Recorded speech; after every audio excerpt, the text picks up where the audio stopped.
আমরা সারা বছর বিভিন্ন দিকে দৌড় দেই, নামাজের ঘাটতি হয়ে যায়, জাকাতের দুর্বলতা দেখা দেয়, সৎকার দুর্বলতা দেখা দেয়, নফল নামাজ, সুন্নত, কোরআন তেলাওয়াত, আজকার এগুলো কমে যায়, কমে কিনা? কিন্তু রমজান মাসে দেখা যায় এটা বেড়ে যায়, বাড়ে কিনা?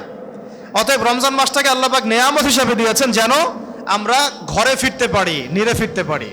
সারা বছর এদিক ওদিক ছোটাছুটি হয়েছে, এখন ঘরে চলে আসেন, পারা যাবে তো ইনশাল্লাহ।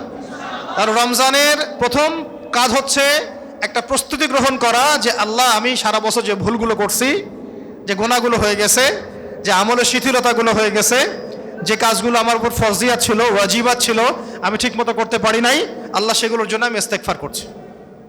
আল্লাহ আমাকে ক্ষমা করো, আমাদের সবাইকে ক্ষমা করো, এবং রমজান মাসে একেবারে পরিপূর্ণ ইসলামে প্রবেশ করার এবং পরিপূর্ণ দিন পালনের তৌফিক দান করো।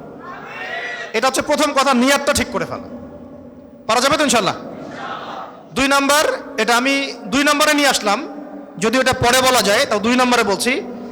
1 মাসের বাজার ঘাট, ঈদের বাজার, ঠিক আছে, বাকি হাদিয়া তোফা যা যা আমরা ঈদ কেন্দ্রিক করি, রমজান কেন্দ্রিক করি, পসিবল হলে রমজানের আগেই করে ফেলেন। কারণ রমজান মাসে একটা বড় সময় খায় মার্কেটগুলা, এই বাজারগুলো রমজান মাসে একটা বড় সময় নষ্ট করে ফেলে। তারাবি নষ্ট করে ফেলে, তাই না? তাহাজ্জুদ নষ্ট করে ফেলে, রাতের আমল নষ্ট করে ফেলে, দিনের বেলা রোজাও ভেঙে ফেলে। বাজারে গেলে তো ঝগড়াঝাটি হবে, দর কষাকষি ঝগড়াঝাটি হবে, আবার বেগানা মেয়েদেরকে দেখতে হবে। তার বাজার মানেই তো মেয়ে আর মেয়ে, তাই না? আর শেষে সবে কদরও নষ্ট করে ফেলে। কারণ শেষে তো যে মাসের শেষে বেতন পায় আর স্ত্রীর হাতে গিয়ে দেয়, ব্যাস এখন দল বেঁধে মেয়েরা চলে গেল বাজারে, ব্যাস মানুষের রোজাও নষ্ট করলো, নিজের ঘরের রোজাও নষ্ট করলো। এই কারণে কেনাকাটাগুলো যদি পসিবল হয় শুরুর দিকে করে ফেলা ভালো, যাতে আমার সারা মাস আমি ফারেক, এই মাসে আমি ডানে বামে আর নড়বো না। আল্লাহকে নিয়ে থাকবো, কোরআনকে নিয়ে থাকবো, রাসূলকে নিয়ে থাকবো, সিরাতকে নিয়ে থাকবো, হাদিস নিয়ে থাকবো, আমল নিয়ে থাকবো, সম্ভব হলে আমি ইতিকাফ করবো, তারাবি নিয়ে থাকবো, তাহাজ্জুদ নিয়ে থাকবো। আমি আমার পুরো জিন্দেগির গুনাহ মাফ করাই নেব ইনশাআল্লাহ। এই হাদিসটা তো আমরা জানি যে ওই ব্যক্তির জন্য ধ্বংস। কোন ব্যক্তি? যে ব্যক্তি রমজান মাস পেয়েছে কিন্তু তার গুনাহ মাফ করাতে পারে না। আমরা এদের অন্তর্ভুক্ত হতে চাই না। আরো 2 ব্যক্তি আছে, এক যে ব্যক্তি তার পিতামাতাকে পেয়েছে বা দুজনের একজনকে পেয়েছে কিন্তু তাদের খেদমত করে জান্নাত লাভ করতে পারে নাই। আরেকজন যে ব্যক্তি রাসূলের নাম শুনেছে কিন্তু দরুদ পড়ে নাই। ভালো করে খেয়াল করে হাদিসটা, যে ব্যক্তি রাসূলের নাম শুনেছে দরুদ পড়ে নাই তার জন্যই ধ্বংস। আর যে ব্যক্তি রাসূলের শানে কটূক্তি দেখেছে চুপ করে বসেছিল তার জন্য কি? বুঝেন নাই কথাটা? যে ব্যক্তি রাসূলের নাম শুনে সাল্লাল্লাহু আলাইহি ওয়াসাল্লাম পড়ে নাই তার জন্য ধ্বংস। আর আমরা যারা মুসলমান, আমাদের সামনে রাসূলকে গালি দেওয়া হচ্ছে, আমরা চুপ করে বসে আছি, আমাদের জন্য কি হইতে পারে? ধ্বংস। আমাদের কি? ধ্বংস। আর যারা গালি দিচ্ছে ওদের জন্য কি? পুরো জাহান্নাম। পুরো কি? জাহান্নাম। তো যে ইস্যু থেকে কথা চলে আসলো, তো এই 3টা ধ্বংসাত্মক শ্রেণীভুক্ত যেন আমরা না হই, আল্লাহ পাক আমাদের হেফাজত করেন। পিতামাতার খেদমত করতে হবে, যার দুজন আছেন জীবিত তাদের দুজনের খেদমত করতে হবে। পিতামাতা কাফের হলেও তাদের সাথে খারাপ ব্যবহার করা যাবে না, ভালো ব্যবহার করতে হবে, তাদের হক আদায় করতে হবে। আর যাদের মা বেঁচে আছে মায়ের খেদমত, বাবা বেঁচে আছে বাবার খেদমত, দুজন বেঁচে আছে দুজনেরই খেদমত। এর মধ্য দিয়ে জান্নাত পাওয়া যাবে ইনশাআল্লাহ। 2 নাম্বার, রাসূলের নাম শুনলে কি পড়বো? সাল্লাল্লাহু আলাইহি ওয়াসাল্লাম। আর আমি কতটুকু আশেকে রাসূল এইটা প্রমাণ হবে রাসূলের শানের বিষয়ে কথা আসলে। রাসূলের শানে জীবন দেওয়ার প্রশ্ন আসলে দেখা যাবে, বোঝা যাবে কে কত বড় আশেকে রাসূল। সমাজে তো বহু আশেকে রাসূল ছিল, এখন খুঁজে পাওয়া যায়? এখন আর খুঁজে পাওয়া যায় না। ভাবছেন বিষয়টা কি? চিন্তা করছেন? আল্লাহ পাক এদেরকে বুঝদান করেন। আর 3 নাম্বার হচ্ছে যে রমজান মাস যে ব্যক্তি পেয়েছে নিজের গুনাহ মাফ করাতে পারে নাই তার জন্য ধ্বংস। এদের কাতারভুক্ত আমরা হতে চাই না। তাই রমজান আসার আগেই তওবা ইস্তেগফার করে ভালো হয়ে যাই ভাই ইনশাআল্লাহ, ঘরে ফিরে আসি। তওবা করার জন্য শুধু মুখে বলাই যথেষ্ট না, মন থেকে বিষয়টা আসতে হবে যে আল্লাহ আমি সারা বছর অনেক গুনাহ করে ফেলেছি, অনেক ভুল হয়ে গেছে, ফরজ ওয়াজিব এগুলো ঠিকমতো আদায় হয় নাই, আল্লাহ আমার সুন্নত মুস্তাহাবগুলো ঠিকমতো আদায় হয় নাই, আল্লাহ আমার পরিপূর্ণ ইসলাম আমি পালন করতে পারি নাই, হ্যাঁ আমার পর্দার খেলাফ কাজ হয়ে গেছে, আমার রিজিকের মধ্যে সমস্যা হয়ে গেছে, বা আমি দিনের এলেম অর্জন করতে পারি নাই, কোরআন ঠিকমতো তেলাওয়াত হয় নাই, আজকার ঠিকমতো হয় নাই, দৈনন্দিন দোয়াগুলো ঠিকমতো করতে পারি নাই, আল্লাহ রমজান মাসকে কেন্দ্র করে আমি আমার জীবনটাকে পরিবর্তন করে ফেলবো ইনশাআল্লাহ। তার মানে রমজান শেষ হয়ে গেলে আবার ভুলে যাব নাকি? শয়তান যে ছাড়া পায় এটা ঈদের দিন দেখা যায়, বোঝা যায়। কেমন করে বুঝবেন? ঈদের দিন দেখবেন যে আবার ওই সাউন্ড বক্সের ধুম ধারাক্কা গান বাজতেছে, তার মানে শয়তান ছাড়া পেয়ে এর উপর ভর করছে। শয়তান বন্ধ ছিল না, ওই 30 দিন সে ভালো ছিল আর কি। যেই ঈদের দিন আসবে 4টা উঠলো, ওই দিন দেখবেন ধুম ধারাক্কা পটকা ফুটতেছে, গান গাচ্ছে, হ্যাঁ কনসার্ট হচ্ছে, এদিকে সাউন্ড বক্সে গান বাজতেছে। এগুলো নিদর্শন যে শয়তান ছাড়া পাইছে। ভাই আমরা যেন এমন না হই। রমজান একটা প্র্যাকটিসিং সেশন, মানে আমি যেন সারা বছর ভালো হয়ে চলি, এটার প্র্যাকটিসটা করা হবে কোথায়? রমজানে। 30 দিন এই ডিভাইসগুলো থেকেও আমাদেরকে একটু দূরে থাকতে হবে। এত বেশি ডিভাইসে থাকা যাবে না, ডিভাইস ইউজিং কমাতে হবে। এগুলো আমাদের মাথাটাকে বিক্ষিপ্ত করে ফেলে, ইবাদতে চ্যান সুকুন প্রশান্তি নষ্ট করে ফেলে। নির্দিষ্ট একটা সময় যদি চালাতেই হয়, নির্দিষ্ট একটা সময়ে আধা ঘন্টা 1 ঘন্টার জন্য চালিয়ে বাস শেষ। সারা 23 ঘন্টা আমি আর ফোনের সাথে নাই, এইসব মিডিয়ার সাথে আমি নাই। নিজেকে আল্লাহর জন্য একাকী খাস করে নেন, ঠিক আছে ভাই? আচ্ছা, 2 নম্বর বলেছিলাম যে বাজারঘাট সদাইপাতিগুলো আগে করে ফেললে ভালো হয়, কারণ রমজান মাসে বড় একটা সময় খেয়ে ফেলে আমাদের বাজারগুলা। আর যারা ব্যবসায়ী মানুষ তাদের কথা তো ভিন্ন। এখানে বাজার সংক্রান্ত একটা কথা বলে ফেলি। রমজান মাসে বহু ভাই, ব্যবসায়ী ভাই যারা আছেন, বেশি লাভের আশায়, বেশি মুনাফার আশায় ইচ্ছাকৃতভাবে এই মাসে আপনারা পণ্যগুলোকে সিন্ডিকেট করেন, মজুত করে রাখেন, স্টকে নিয়ে যান, ইচ্ছা করে দাম বাড়ায় দেন, কৃত্রিম সিন্ডিকেট তৈরি করেন, অনেকে মাপেও কম দেন, অনেকে পণ্যে ভেজালও দেন। আল্লাহর রাস্তায় এই কাজগুলো করেন না ভাই। এমনি তো কাজগুলো হারাম এবং কবিরা গুনাহ, মানুষের হক নষ্ট করা অনেক বড় মাপের পাপ। আর রমজান মাসে যদি এই পাপগুলো বেশি করে করেন তাহলে কি হবে এটা আল্লাহই ভালো জানেন। রমজান মাসে উল্টা পণ্যের দাম আপনি কমায় দেন। আমি আপনাদেরকে পরামর্শ দিচ্ছি, দেখেন একটু কমায় দিয়ে দেখেন, মানুষ আপনার দোকানেই বেশি আসবে, আপনার ব্যবসাতেই বরকত বেশি হবে। মানুষকে একটু বেশি করে খাওয়ান, একটু ভালো খাওয়ান। মনে করেন যে 1 কেজির টাকাই আপনি নিয়েছেন, 10 গ্রাম বেশি দিয়ে দেন। বিরিয়ানির টাকা নিয়েছেন, একটু বেশি দিয়ে দেন। ইফতারের টাকা নিয়েছেন 100 টাকার ইফতারির জায়গায় 110 টাকার ইফতারি দিয়ে দেন, দেখবেন আপনার রিজিকে বরকত হয়ে গেছে। রমজান মাস আসলে আরব বিশ্বে মদিনায় মক্কায় খেয়াল করে দেখবেন প্রচুর ইফতার করানো হয়, মানুষকে খাওয়ানো হয়। তারা আরো কে কত খাওয়াতে পারবে এই প্রতিযোগিতা করে, আর আমরা কম্পিটিশন করি কে কত সিন্ডিকেট করব, মাপে কম দিব, কত দুর্নীতি করব, কিভাবে আমি টাকার পাহাড় করব। এই টাকায় কোনো বরকত হবে না, এই টাকা জুলুমের টাকা, এই টাকায় বরকত হবে না। বরং এই টাকা দিয়ে যে ইবাদত বন্দেগীগুলো করা হবে সেগুলো কবুল হবে না ভাই। ওই টাকা দিয়ে তারাবি পড়ে, তাহাজ্জুদ পড়ে, রোজা রেখে, হজমরা করে কোনো লাভ নাই, কারণ মানুষের হক নষ্টের টাকা এটা। আল্লাহ পাক আমাদের ব্যবসায়ী ভাইদেরকে বোঝার তৌফিক দান করেন। আল্লাহ পাক আমাদের এখানে তো ব্যবসায়ী অঞ্চল, এটা আপনাদের নারায়ণগঞ্জ তো ব্যবসায়ী অঞ্চল, তো ব্যবসায়ী ভাইদেরকে খাস করে নসিহত করছি যে ব্যবসার ক্ষেত্রে তাকওয়া বজায় রাখেন। রমজান মাসে আল্লাহর ওয়াস্তে মানুষকে ঠকায়েন না।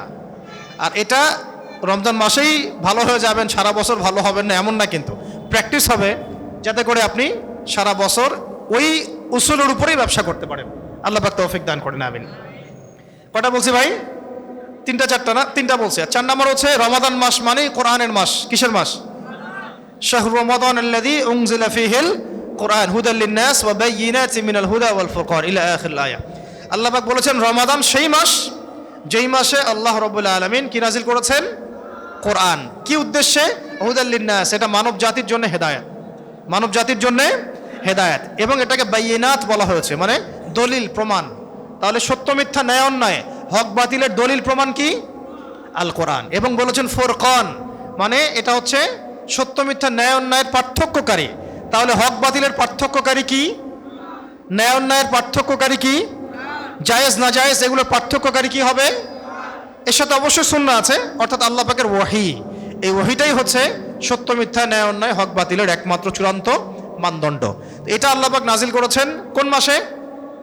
রমাদানে। এবং আমরা জানি ইন্না আনজালনাহু ফি লাইলাতুল কদর ওয়া মা আদরাকা মা লাইলাতুল কদর। তো এটা কদরের রাতে নাজিল করা হয়েছে, অর্থাৎ শেষ দশকের 21, 23, 25, 27, 29 এর মধ্যে যে কোনো এক রাতে আল্লাহ রাব্বুল আলামিন এই আল কোরআনুল কারীমকে নাজিল করেছেন। কেন নাজিল করেছেন?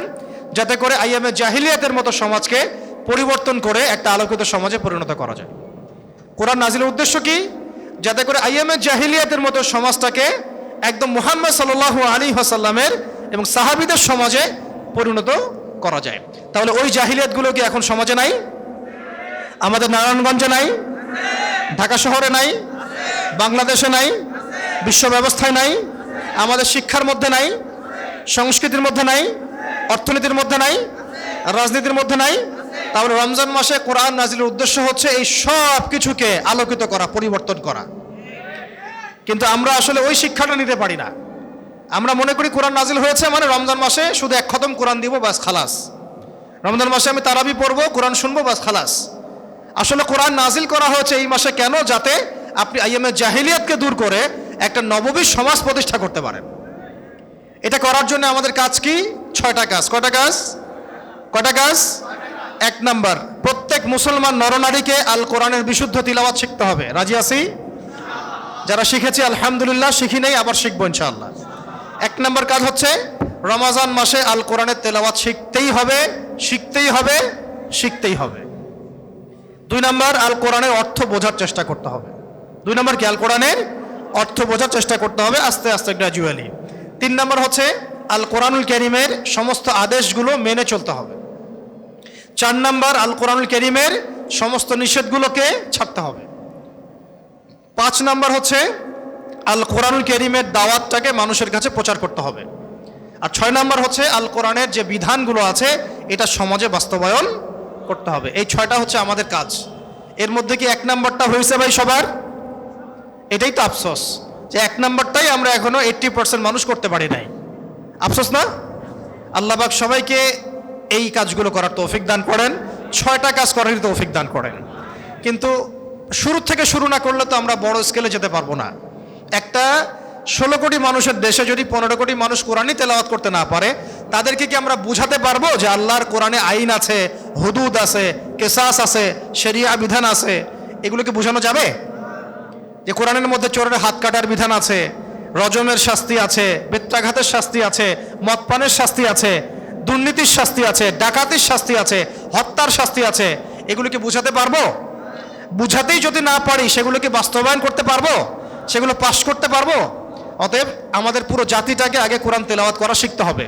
রাজি আছি ইনশাআল্লাহ? এই জন্য সবচেয়ে উত্তম সময় কোনটা? রমাদান। রমাদান ছাড়া আর কোন সময় উত্তম হতে পারে কোরআন শেখার জন্য? আল্লাহ পাক আমাদের সবাইকে আল কোরআন শেখার তৌফিক দান করে নেন। রমাদান মাসটাকে কোরআনময় বানায় নেব।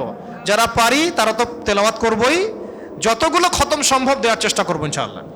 কেউ 5টা, 10টা, 20টা, কেউ প্রতিদিন 1 খতম দেওয়ার চেষ্টা করতে পারি ইনশাআল্লাহ, যদি পসিবল হয়। আর যাদের না হবে অন্তত মাসে 1টা খতম তো দেওয়া যাবে ইনশাআল্লাহ। প্রতিদিন 1 পারা, প্রতিদিন অন্তত 1 পারা, মাসে 1 খতম হয়ে যাবে ইনশাআল্লাহ। তারাবির সালাতেও শরীক হবো, ওখানে 1টা খতম হবে ইনশাআল্লাহ।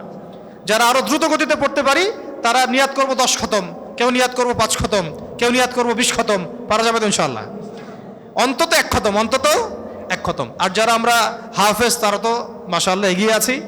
যারা টুকটাক ভাঙাচোরা আমরা যারা আরবি বুঝি তাদের উচিত হবে যে রমজানে কোরআনের অর্থগুলোকে আরও ভালো করে পড়ার চেষ্টা করা, বোঝার চেষ্টা করা এবং একটু গবেষণা করার চেষ্টা করা। যারা মুআল্লিম তাদের উচিত হবে রমজান মাসে মানুষকে কোরআন শেখানো। প্রত্যেকটা মসজিদে মসজিদে, মাদ্রাসায় মাদ্রাসায় বিনামূল্যে কোরআন শিক্ষার কার্যক্রম হাতে নিয়ে নেন। আল্লাহ পাক তৌফিক দান করে নেন। প্রতিটা মসজিদে, প্রতিটা মাদ্রাসা থেকে, প্রতিটা এলাকা থেকে বেসরকারিভাবে বিনামূল্যে কোরআন শিক্ষার কার্যক্রম হাতে নিয়ে নেন। দেখেন 1 মাসের মধ্যে বাংলাদেশের 1 কোটি মানুষকে কোরআন শেখানো যাবে ইনশাআল্লাহ। টার্গেট দিলে কিন্তু করা সম্ভব, সম্ভব না? যদি রাষ্ট্র ক্ষমতা আমাদের হাতে থাকতো, এই রমাজান মাসে আমরা 5 কোটি মানুষকে কোরআন শেখানোর প্রজেক্ট হাতে নিতে পারতাম বিনামূল্যে, একদম বিনামূল্যে। সম্ভব ছিল না? কিন্তু তাগুতি সিস্টেম এটা করবে না। কেন করবে না? কারণ আপনারা তো কোরআন শিখলে তো মৌলবাদী হয়ে যাবেন। কোরআন শিখলে আপনারা কি হয়ে যাবেন? ধর্মান্ধ হয়ে যাবেন। কোরআন শিখলে তো আপনাদের মানে হক বাতিল চেনার একটা মানে যোগ্যতা তৈরি হবে, দূরদর্শিতা আসবে, আল্লাহর নূর আসবে আপনার কলবে, আপনি আল্লাহর পথে চলে আসবেন। তখন তো পশ্চিমা আব্বুরা মাইন্ড করবে। কথা বুঝতে পারছেন? তো এই কারণে এই উদ্যোগগুলো নেওয়া হয় না। তবে আমরাও তাদের ভরসায় বসে থাকবো না। আমরা বেসরকারিভাবেই প্রত্যেক মসজিদ মাদ্রাসা থেকে কোরআন শিক্ষার কার্যক্রমগুলো হাতে নেব ইনশাআল্লাহ। আল্লাহ পাক তৌফিক দান করেন, আমিন। 4 নম্বর হচ্ছে ভাই, রমজান মাসে আল কোরআনুল কারীম এটা চর্চা করার পাশাপাশি আমলে অনেক বেশি পাবন্ধ হওয়ার চেষ্টা করতে হবে। এর মধ্যে প্রথম কাজটাই হচ্ছে জামাতের সাথে নামাজ পড়া। রাজি আছি তো ইনশাআল্লাহ?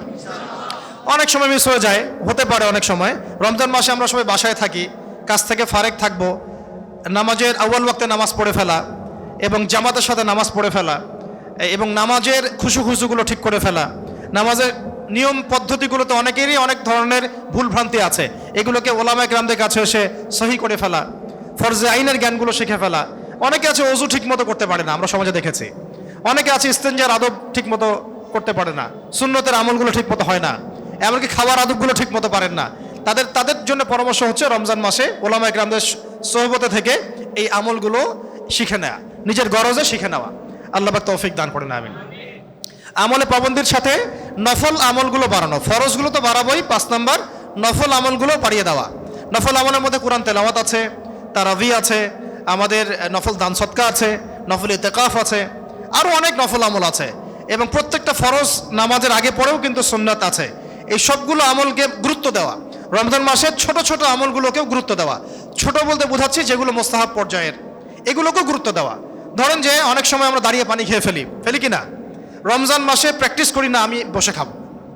অনেক সময় দেখা যায় অজু করছি, দাড়িতে খিলাল করতে হয়, অনেক সময় আমরা এটা করি না। না করলে কিন্তু অজু হবে না এমন না, কিন্তু অনেক সময় আমরা কিন্তু মোস্তাহাব আমল মনে করে এটাকে গুরুত্ব অনেকটা দেই না। আপনি গুরুত্ব দেন, রমজান মাসে গুরুত্ব দেন। মেসওয়াক অনেক সময় দেখা যায় ব্রাশে আমরা বেশি অভ্যস্ত, মেসওয়াক অনেকে আমরা করি না, রমজানে গুরুত্ব দেন। এরকম অনেক সুন্নাহ আমল আছে, মোস্তাহাব আমল আছে যেগুলো আমরা অনেক সময় অবহেলা করি। এগুলোকে রমজান মাসে গুরুত্বের সাথে করলে পরে আমলের মধ্যে বরকত আসবে, রমজানটাও ইনশাআল্লাহ প্রাণবন্ত হবে।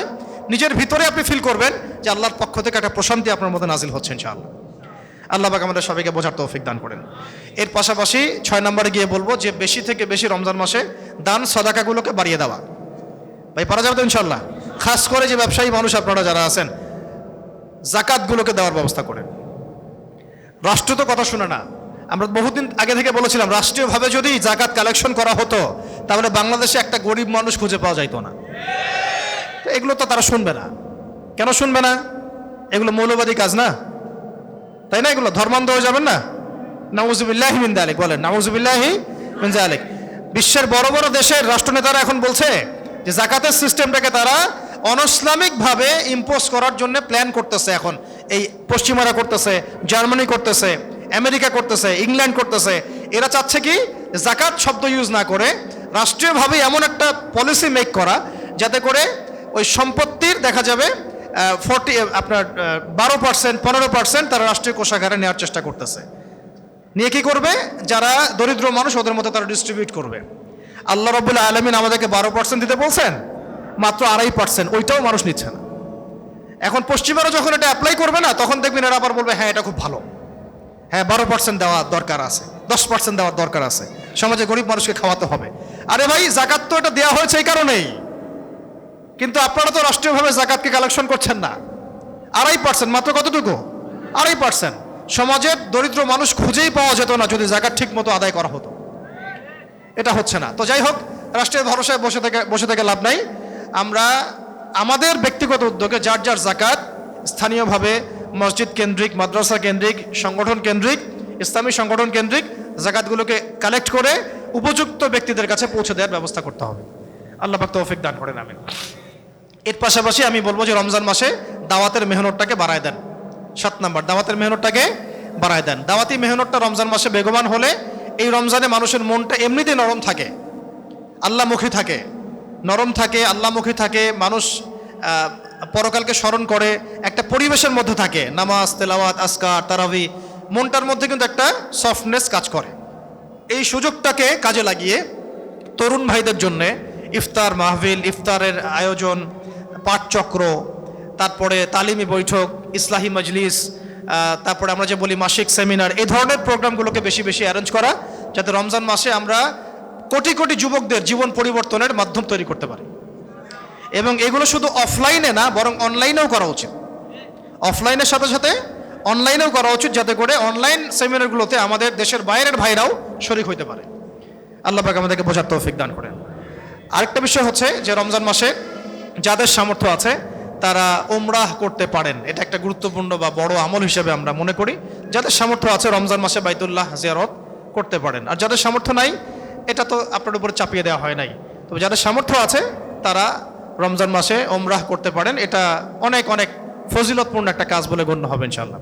আর দুটো কথা বলে শেষ করব। রমজান মাসে কোনো অবস্থাতেই সমাজের নিম্নবিত্ত, দরিদ্র, মধ্যবিত্ত এই মানুষগুলোকে ভুলে যাবেন না।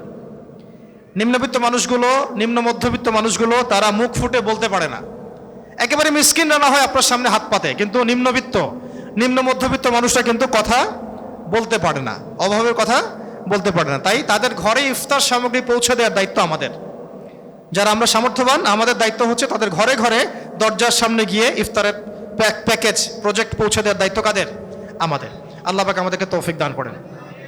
আর সবশেষ কথা হচ্ছে রমজান মাসে ফ্যামিলি বন্ডিংটাকে বাড়িয়ে নেওয়া, পারিবারিক আত্মীয়তার সম্পর্ক, ফ্যামিলি বন্ডিং এগুলোকে বাড়িয়ে নেওয়া। ইফতার একসাথে করেন, সাহরি একসাথে করেন, হ্যাঁ, তবে তালিমগুলো একসাথে করেন, পরিবারের মধ্যে অপসংস্কৃতিগুলোকে দূর করেন, এই যে ডিভাইসগুলোকে আপাতত বন্ধ রাখেন, একটা মাস তার একটা নববী পরিবেশে থাক, রুহানি পরিবেশে থাক। ইনশাআল্লাহ তাআলা এই কাজগুলো যদি আমরা করতে পারি, পরিবারটার মধ্যে বরকত আসবে এবং পরিবারের সকল সদস্যের মধ্যে একটা রুহানিয়াত চলে আসবে ইনশাআল্লাহ। এবং আমাদের বাচ্চারাও শিখবে কিভাবে রমজান মাসে আমরা একসাথে থাকি, একসাথে খাই, একসাথে পড়ি। একটু মনে করে দেখেন, আজকে থেকে 30 বছর আগে, 20 বছর আগে একটা সমাজ ছিল, সেখানে আমাদের সবাইকে এই সাহরির সময় উঠানো হতো। আমরা ছোট ছিলাম, আমরা কিন্তু রোজা কিন্তু ফরজ ছিল না, কিন্তু আমাদেরকে ডাকা হতো। আমরা উঠতাম, বাবা মার সাথে আমরা সাহরি করতাম, দোয়াটা বলতে পারতাম না, তাও জোর করে বলতাম।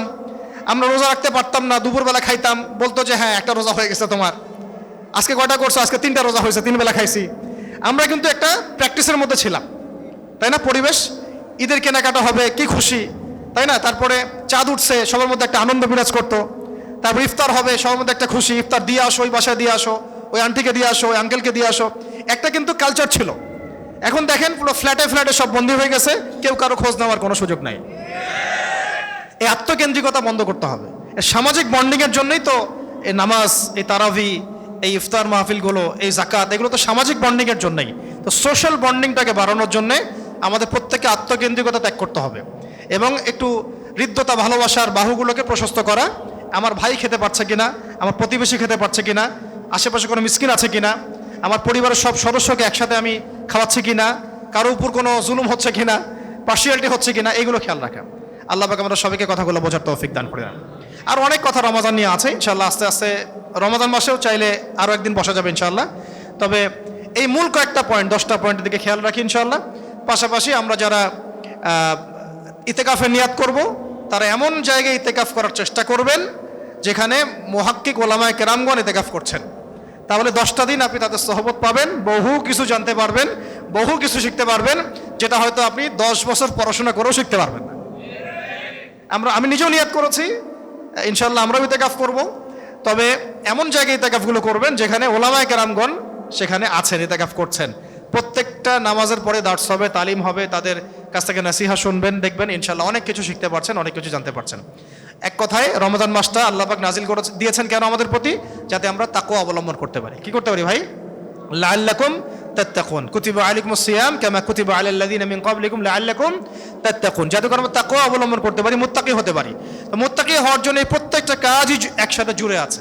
একটাকে নিব, একটাকে নিব না, তাহলে কিন্তু আসলে পরিপূর্ণ তাকওয়া আমাদের কলবের মধ্যে আসবে না। আল্লাহ পাক আমাদের সবাইকে রমজান কেন্দ্রিক এইভাবে ভরপুর বরকত দান করেন এবং প্রত্যেকটা কাজ কোরআন এবং সুন্নাহ মাফিক করার তৌফিক দান করেন। এক কথায় রাসূলুল্লাহ সাল্লাল্লাহু আলাইহি ওয়াসাল্লাম এবং সাহাবায়ে কেরাম রাদিয়াল্লাহু তাআলা আনহুম আজমাইন যেইভাবে রমাদান কাটিয়েছেন সেইভাবে কাটানোর তৌফিক দান করেন। আমিন।